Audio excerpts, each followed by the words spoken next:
We've all been here before. The fire alarm goes off and you ask yourself, is this a drill or is there really a fire? That is currently what the world is trying to work out.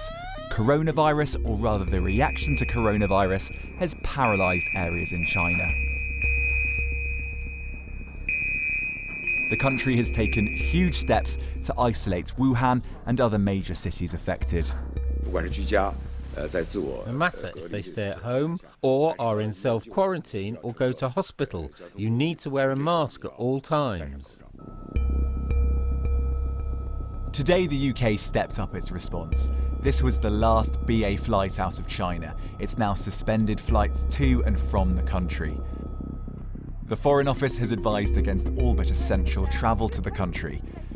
The government had planned to repatriate 200 British nationals from the areas affected in China, with a flight leaving tomorrow. In the last hour, though, it's been confirmed that that flight won't take place. It's unclear why. And the details are still sketchy as to what will happen when they do eventually return. The Health Secretary has said they'll be isolated for 14 days. There are unconfirmed reports they'll be taken to a military facility.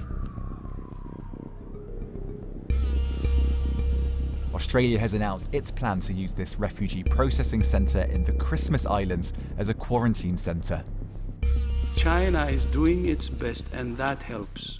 Tonight, the massive efforts China has taken to quell the virus was praised by the World Health Organization. But there's concern in some quarters about whether this massive global response is appropriate. We need to think about whether this is actually the right response proportionate to the risk posed. We don't know if these people are infected. We don't know if these people have consented to go into quarantine.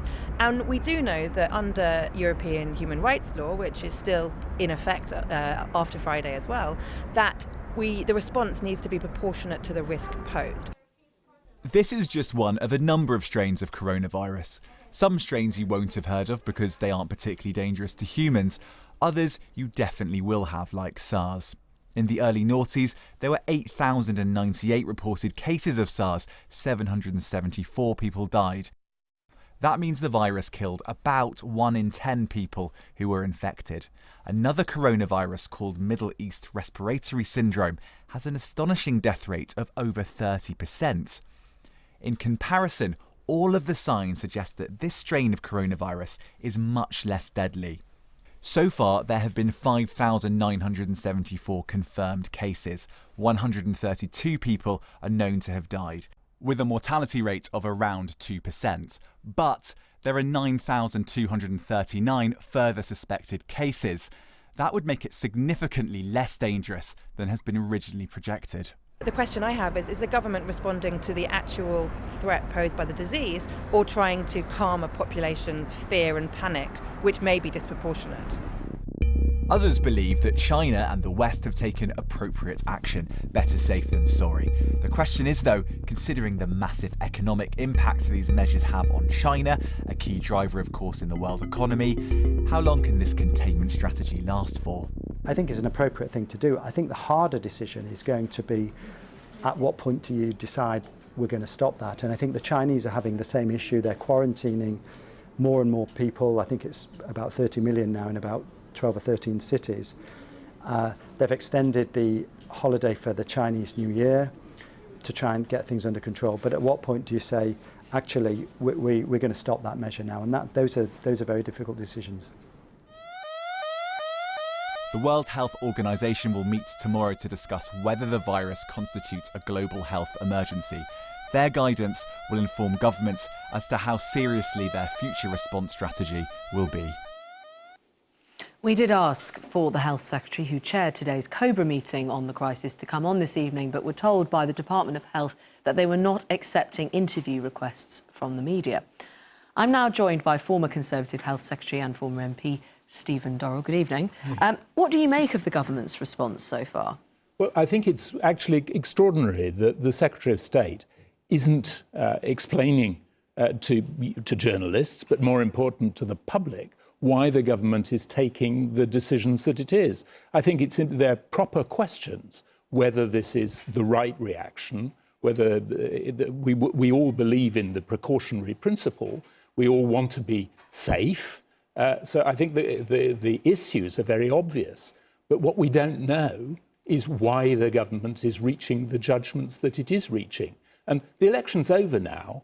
This isn't about politics. This is about ministers discharging their public responsibilities and being accountable through journalists and through Parliament to people who are concerned about the level of risk that's associated with this virus. I mean, Matt Hancock has posted 2 tweets today to explain the latest position. With great respect, I do not think that a decision about an air bridge from China, restricting travel to China with significant economic consequences, significant health risks, concerns for people, individuals concerned and their families, I don't think that's appropriately dealt with by Twitter. Yeah, I mean, we looked, he's only got a sort of 150 retweets on it. It's got 100,000 or so followers. So for you, it's not actually direct enough, the communication from the Health Secretary to the people about why these decisions are being made. Democracy is a conversation. It isn't just about votes in ballot boxes on election day. That's important, of course it is. But it's about people who make important decisions that affect people's daily lives, being accountable for the decisions they take. And I know there's a debate going on between the government and the BBC and all of that.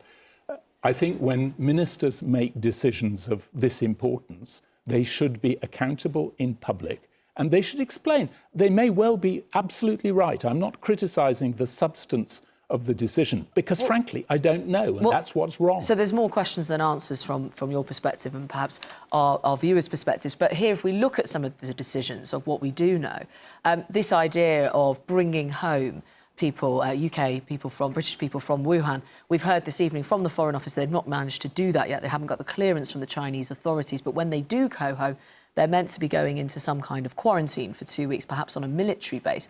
I mean, when you gamed this stuff out as Health Secretary, when you were around that cabinet table, is this a regular reaction? What's really going on here? Well, it's certainly not a regular reaction, no. I think, we know, don't we, that the quarantine for this virus is, well, we don't actually know how long it takes to incubate.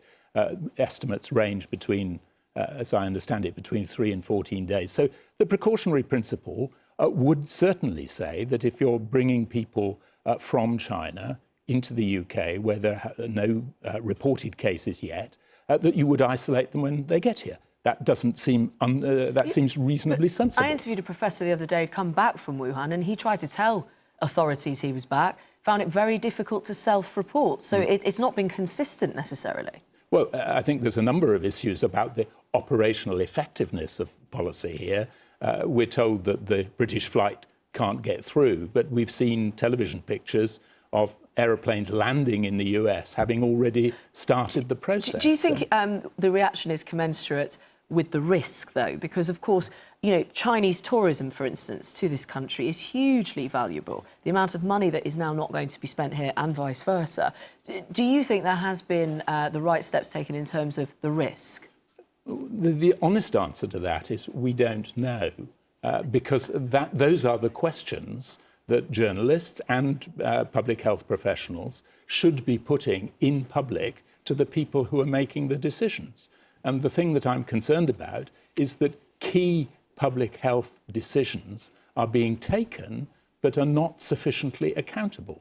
And that, I think, Why do you think they aren't being accountable, as you would Well, put I it? think I'm the wrong person to ask. I mean, I think they're not being accountable because the people taking those decisions are not allowing themselves to be cross-questioned. Stephen Durrell, thank you very much for your time. Thank you.